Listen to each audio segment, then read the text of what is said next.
Kejadian ini bermula saat aku bekerja di sebuah perusahaan di daerah tersebut. Saat itu aku bekerja sebagai staf perusahaan.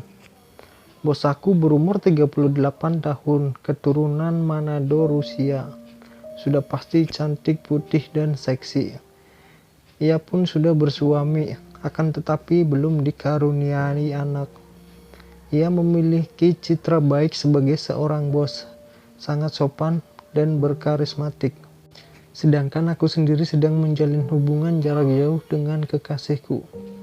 Awalnya semua berjalan dengan sangat baik dan profesional. Aku selalu menyiapkan apa yang bos butuhkan, termasuk mengikuti kemanapun perjalanan dinasnya. Perlu diketahui, aku dan kekasihku sering kali melakukan hal dewasa secara virtual, bahkan bertukar foto vulgar. Hubungan aku dengan bos bermula dari ketidaksengajaan aku mengirim foto vulgar itu ke WhatsApp-nya.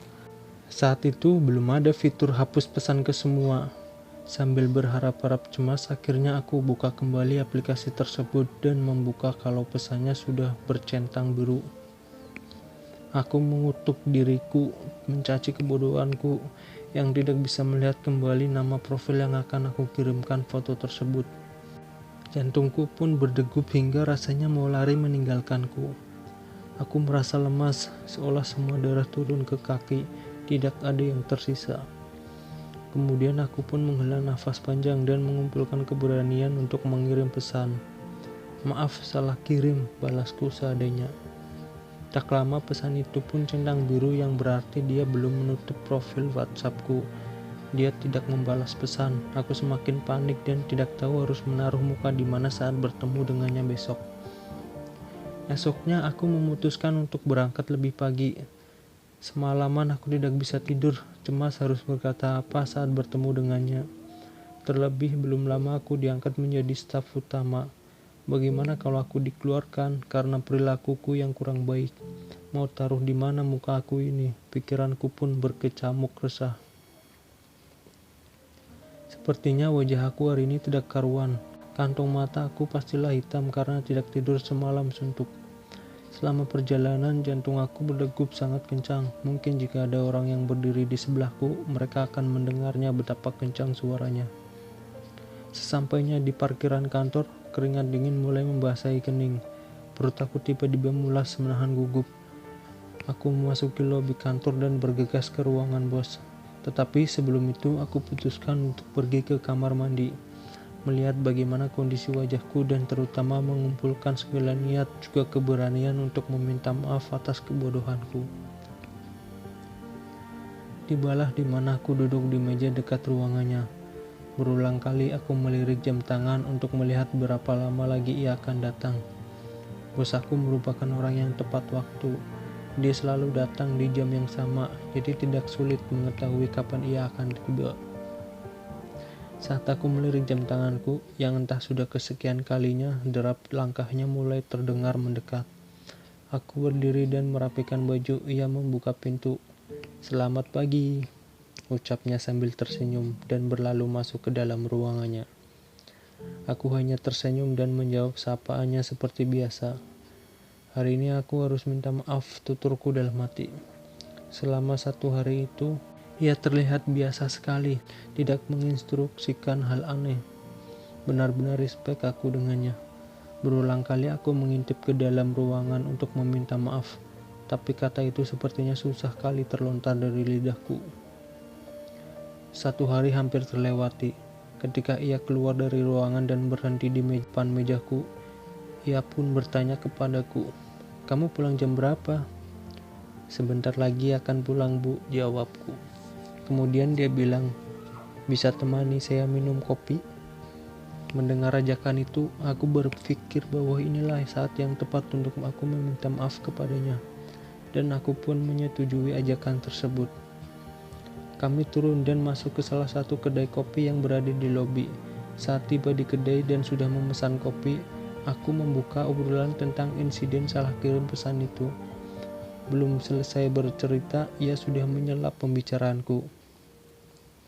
"Tentang masalah itu, saya paham kamu LDR. Saya pun terkadang merasa sepertimu. kesepian ketika suami keluar negeri untuk suatu urusan. Bahkan sudah 1 bulan ini suamiku belum juga pulang karena banyaknya urusan yang harus diselesaikan di sana. Tutur dari bosku. Di sini aku pun merasa agak sedikit lega karena hal itu. Kan tetapi aku masih saja agak canggung dengannya.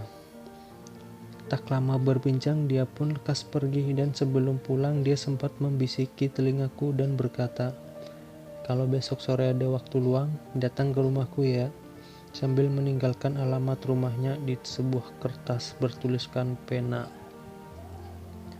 Aku hanya bisa terbengong dan menganggukkan kepalaku. Aku masih terherankan yang biasanya dia berbicara sopan dan berwibawa dengan kata saya atau Anda, sekarang berubah menjadi aku kamu. Waktu pun menunjukkan pukul 5 sore.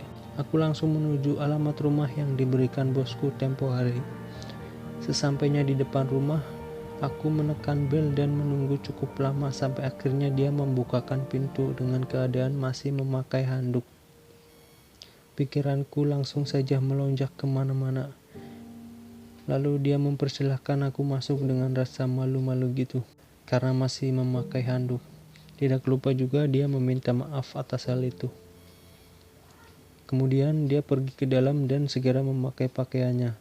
Setelah keluar dari kamarnya, aku malah tegang kembali karena dia keluar menggunakan pakaian yang sangat seksi, sampai terlihat belahan dadanya yang membuatku tak karuan. Aku mencoba mengalihkan pandanganku dengan berkata, "Kalau boleh tahu ada apa ya ibu memanggil saya ke rumah?" Dia malah balik nanya kepadaku, "Apakah sulit mencari alamat rumahku?" Tanyanya padaku. Aku jawab, "Tidak kok bu, kebetulan aku sering lewat depan komplek perumahan ini." Dari situlah obrolan kami mulai melenceng hingga akhirnya hujan deras dan kita pun melakukan hubungan terlarang itu. Dia sungguh bergairah sekali denganku, mungkin karena dia telah ditinggal suaminya ke luar negeri selama 1 bulan ini. Aku pun sungguh menikmati keindahan tubuh bosku yang sangat mulus dan sampai tertidur di rumahnya yang sepi itu. Hubunganku pun berlanjut di pagi harinya ketika di kantor aku dipanggil untuk ke ruangannya, dan kita pun melakukan hubungan itu kembali. Setelah 2 minggu rutin melakukan hubungan terlarang, suami bosku pulang dari Rusia dan tidak memberi kabar pada istrinya seperti biasa sebelum pulang. Dikarenakan dia akan memberikan surprise karena di hari itu bosku ulang tahun yang ke-39. Alangkah terkejutnya aku yang baru keluar dari kamar bosku dan melihat suaminya yang sudah berdiri di depan pintu kamar sambil menatap emosi. Dan